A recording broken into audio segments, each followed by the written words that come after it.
Balik Villamor Air Base na sa Pasay City ang pagpapatuloy ng processing sa mga dumarating na evacuees mula sa mga lugar na nasalanta ng bagyong Yolanda. May news to go si Mark Salazar live. Mark. Tama, Hawi, balik na naman sa Villamor Air Base itong Oplan salubong ng gobyerno matapos nga na i-testing daw lamang nila kagabi kung uubra ba yung setup na gusto nila sa Camp Aguinaldo.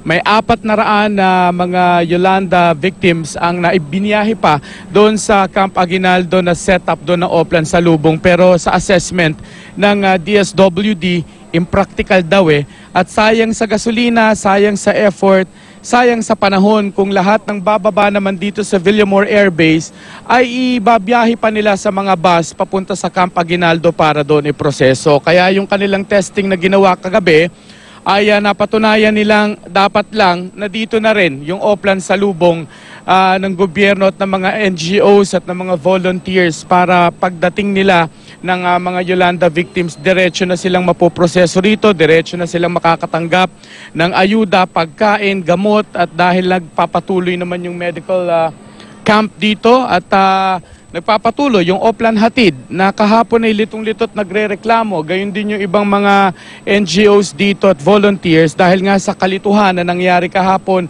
dahil kung sila ba ililipat sa Aguinaldo o hindi.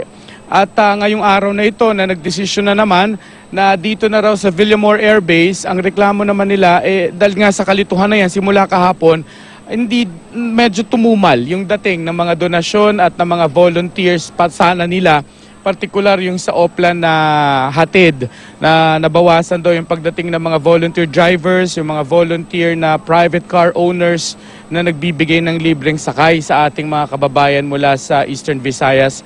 Hawi, simula kaninang madaling araw, 4 na C-130 ang lumapag dito sa Villamor Air Base. Wala tayong tiyak na bilang kung ilan kada C-130 na bumaba rito ang sakay na mga Yolanda victims, pero dito sa Oplan Hatid booth ay naiipon na naman sila para naghihintay ng mga biyahe papunta sa iba't ibang punto dito sa Metro Manila. Hawi?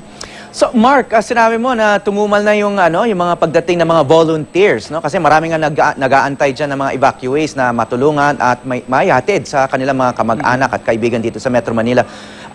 Nag-uumpisa ba ulit yung pagbalik ng mga volunteers na to o marami sa kanila na dismaya na lang doon sa nangyari? Wala pa naman tayo nakakausap na nag-pack up na talaga. Talagang nawala na ng interes na tumulong. Ang sinasabi lang nila at nakikiusap nga sila sa atin na ipanawagan natin na okay, linawin natin, tuloy na naman ang operasyon sa Villamor Air Base. They're welcome to come here. Tumulong na ulit sila at yun daw hindi na muna mababago sa ngayon. Binigyan naman na assurance ng DSWD. Dahil nga kagabi na nilipat sa Camp Aguinaldo, ngayong umaga na ibinalik na naman dito yung confusion na yon ang humaharang o nagbibigay ng dalawang isip sa mga volunteers natin kung saan sila pupunta. So ngayon, sinasamantala natin yung kanilang panawagan na dito na naman daw uli sa Villamor Air Base, pumunta po kayo rito sa mga gustong tumulong. Lalo na po yung mga private car owners dahil kailangan po dahil nagkakaipuna yung mga kababayan nating nanggaling po sa Tacloban, sa Giwan, sa Tanawan, sa Eastern Visayas na naghihintay po ng mga libreng sakay mula dito sa Villamor Air Base papunta sa marami sa kanila papuntang Cavite, Laguna. There are volunteers pa nga even na naghahatid hanggang Isabela at saka as far as La Union. Kaya yung mga ganun mahalaga yan dahil mga bagay, mga sakay na hindi naman kayang ibigay ng gobyerno sa ngayon. Yung mga private car owners sa Hawi ang nagbibigay ng ganyang klaseng ayuda. Hawi. Okay, para dun sa mga gustong tumulong nga at maghatid o pahiram yung kanilang mga sasakyan, paano nila gagawin ito? Ang pagkaalam ko kasi kailangan magrehistro muna, may Facebook group o ganun pa ba? Or pwede magpakita na lang, dala-dala mo yung sasakyan mo para isakay na kaagad yung mga evacuee papunta sa kanilang mga kamag-anak? Pwedeng pumunta kayo dito tapos makikipag-coordinate sa Oplan na Hatid. Ito yung mga private people din naman na nag-ipon-ipon. Tapos sila yung nagko-coordinate naman sa PIO, sa Public Information Office ng Air Force. At hindi naman masyadong istrikto dyan, Hawi, na kailangan lahat ng pipick up dito. Talagang pinapaubayan na rin ng Philippine Air Force sa DSWD kasama itong mga private volunteers natin sa Oplan Hatid yung pagko-coordinate ng mga volunteers at yung mga kung sino mga sasakay, aling sasakyan ang pupunta sa aling lugar, sila na yung nag-aayos niyan at hindi na yung mga official pa rito sa campus sa Villamor Air Base ay nag-i-involve pa sa ganon. Yeah.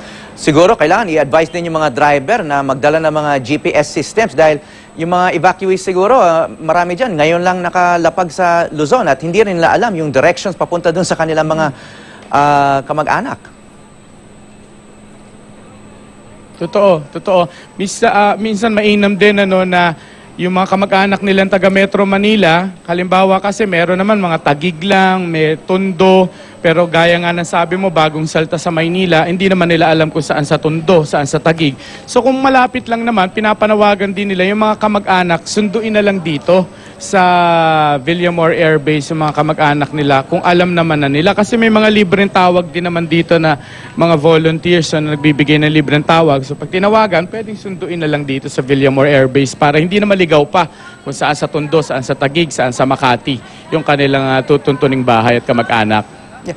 Mark, kailangan kong tanungin, nagkaroon ba talaga ng turf war dyan sa Villamor? Kaya nagkaroon ng tampuhan at nilipat ng DSWD yung operations nila sa Aguinaldo at kaya bumalik dyan sa Villamor at nagkaayusan na? Ano ba talaga nangyari? Bakit pabalik-balik itong processing center ng DSWD?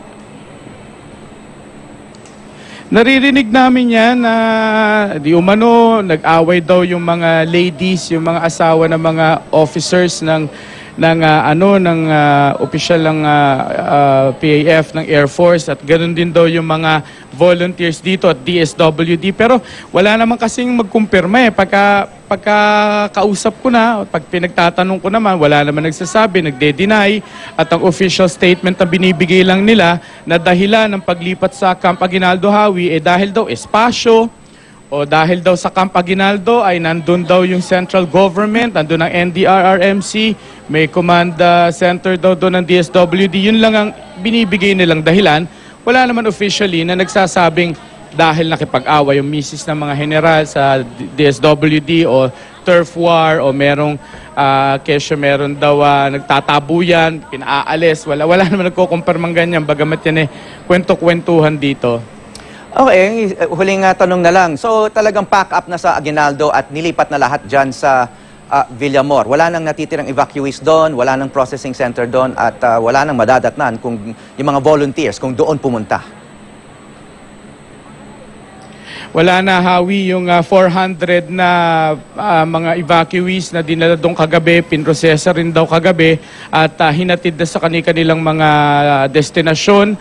Yung mga nakita natin kaninang umaga na mga setup doon, mga tents, ay babaklasin ng lahat yon dahil itutuloy na yung operasyon dito uli sa Villamor Air Base at hinihikayat lahat ng donors, lahat ng volunteers na dito na muli magsadya sa Philippine Air Force sa Villamor Air Base dahil dito na magtutuloy-tuloy ang proseso.